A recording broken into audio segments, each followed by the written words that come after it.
Hello viewers.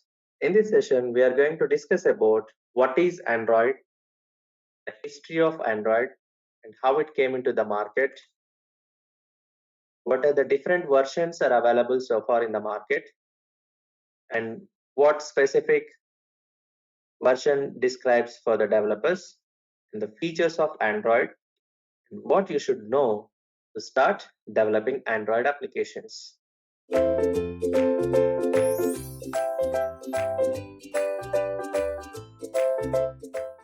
Before going to know what is Android, we should know why we should go for Android. So we have many different mobile operating systems are available than Android in the market, like iOS, Windows, BlackBerry, Tizen, Bada, RIM. When there are many mobile operating systems, why we should go for Android? Because it has captured the market, the smartphone market. 75% is captured by Android. The remaining is by all other smartphone operating systems. And as a developer first, the advantage is the end user, Android end user have lot of feasibility to choose according to his requirements. Because I'm a photo shoot guy. Let us say I always love to capture images, means pictures and videos. Then I need a device which has a high-end camera with different lenses. Somebody who always stores large number of files for his future.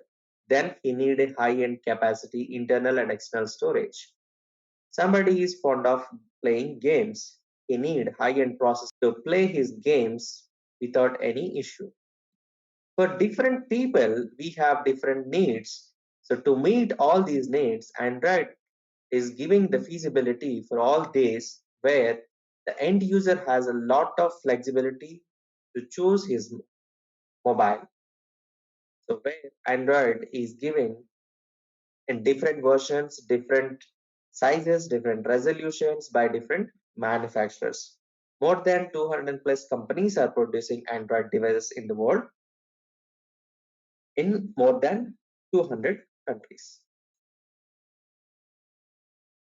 iOS only Apple company, Windows less than 20 companies are producing the devices with a limited number of sizes and resolutions. For the developer, the major advantage is that is an open source mobile operating system. So to start developing applications, you need not to pay anything. Whereas in iOS and Windows, you have to pay $99 per annum to start developing developing applications.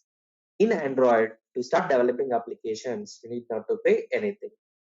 Once you develop an application, to make it available to the Play Store, then you have to spend $25 per annum. That is only for the distribution, what we call it as, to make it available in the Play Store. Whereas iOS and Windows has to pay $99 per annum for development and distribution. A few perks are there for the students with little like $35 or $45 per annum. So Android market is 6x bigger than by any other mobile operating system iOS market. And as of now, we have 2 billion devices are active across the globe on Android. Their target is to reach this figure to 6 million by 2022. Means except the infants and the bedridden people or the old people, everyone has some smart device in their house or hand or whatever it is. That is the target. And next, we got Android is a kernel based OS where all the processes will be handled properly because of this. Android is an open source mobile operating system owned by Google. Initially, it was not a mobile operating system. It has meant for cameras. Later on, they started porting on phones and tablets. After that, on the Wear, like Google Watches and Google Glasses. Then after on, Android TVs. Then after Android Autos. Then after that, Android things. There are many other verticals available in this.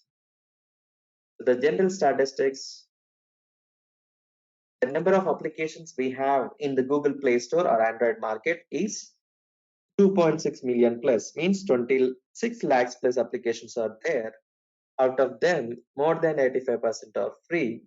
Some are freemium, some are premium. It's available in more than 200 countries. The world's first device is HTC Dream.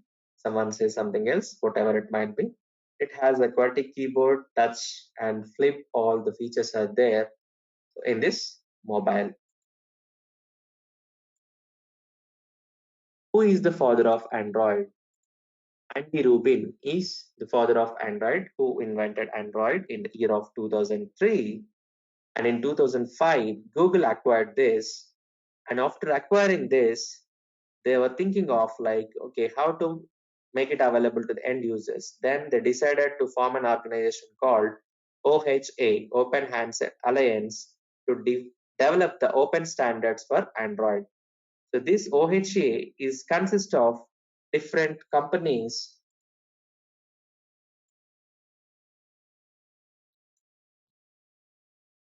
like mobile manufacturers,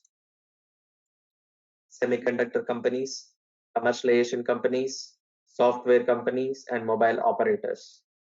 So initially it has been started with 16 companies. Now it has more than 85 plus companies. Near to 100 companies are there in this Open Handset Alliance, where they keep on working on the different features. So if you go through the version releases, so you will understand what exactly the latest updates has been given in this particular versions when you compare with your old versions. The handset manufacturers like world's largest stakeholder Samsung, Sony, HTC, Oppo, Vivo, Realme, Redmi, all these things are comes under this. And semiconductor companies, the world's largest semiconductor based company is Qualcomm, and the other next is Intel, Nvidia, where you will heard of this Nvidia graphic cards in your laptops and mobiles, and so on. And the commercialization companies who do branding for these mobiles or mobile companies. If you take it in India, so we have Hrithik Roshan, Sonam Kapoor, Ranveer Kapoor, all these are doing some branding strategy for the mobiles. Likewise, for Samsung Xperia Z series is where the advertisement is like you can listen to the music underwater, because Sony Xperia Z series are the world's first waterproof mobiles, Z Plus, so where you can listen to the music underwater. And the world's first group selfie is given by Oppo. So you'll see the Hrithik Roshan or Sonam Kapoor was like taking a group selfie using that mobile, and Ranveer Kapoor, Ranveer Singh, I don't remember the exact names. There is a bike mode by Samsung J3 and J7 series. When you are driving, you should not attend the mobile.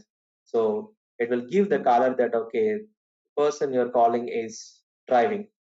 So that kind of commercialization aspects will be taken care by these commercialization companies and the software companies who build software and APIs and all for Android, and mobile operators who give like 4G, 5G networks and all. So the world's largest mobile network is China Mobile. Then the second largest is Vodafone by London. Okay, it's a UK based company. Verizon is an Indian origin, like this, and so on. So this has been started with 16 companies initially. Now we have more than 85 plus companies in this consortium. And later after this, in 2008, they made this as an open source with first release, beta version.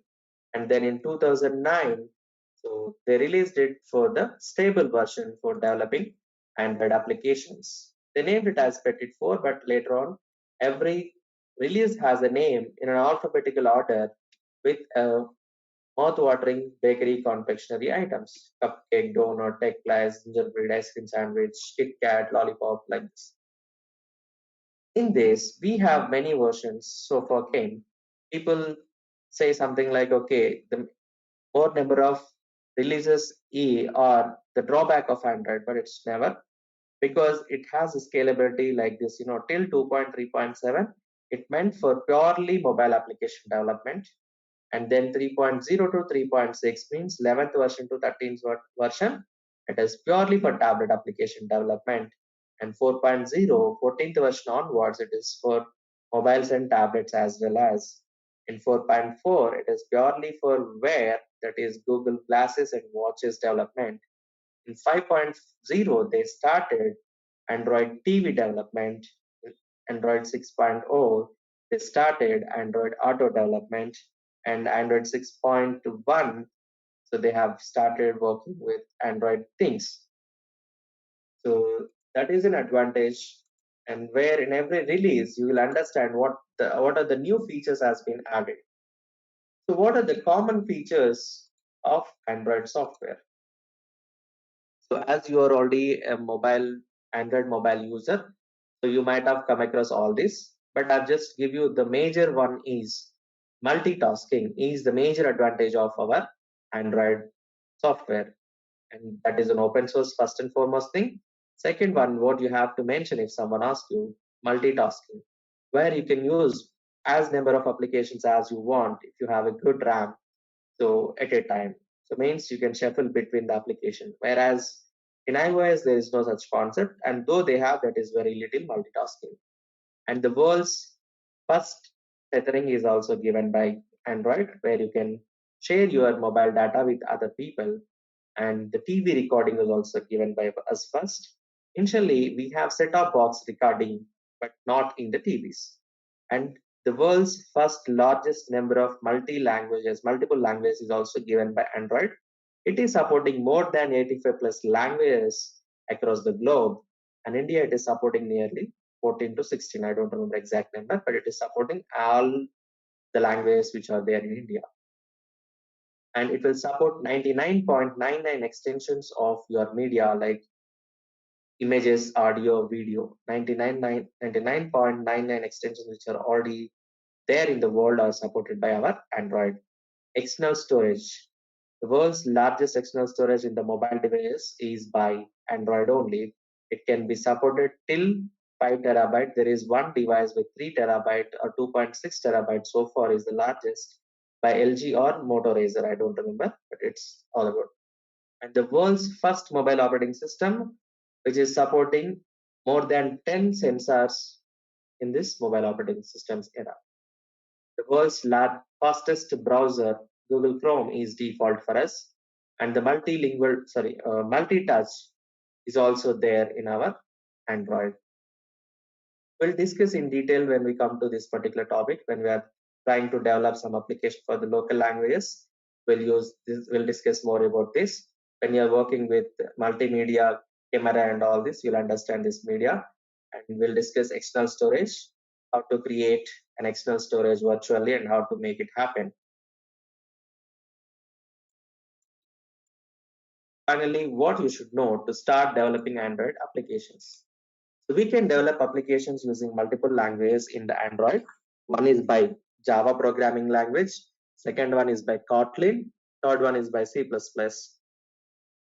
But here in this tutorial, I'm going to explain with Java programming language and XML for designing the UI. So Java programming language, if you do not have a knowledge on Java programming language, any oops like C++ is also fine. If not any programming language, even if you have a knowledge on C, that is fair enough. You will understand the programming, you will do better. XML stands for extensible markup language, which is again markup language. Means it is a tag based language. Opening tag and the corresponding closing tag will be there to design your UI. So thanks for watching Akida. Let's catch up in the next session, guys.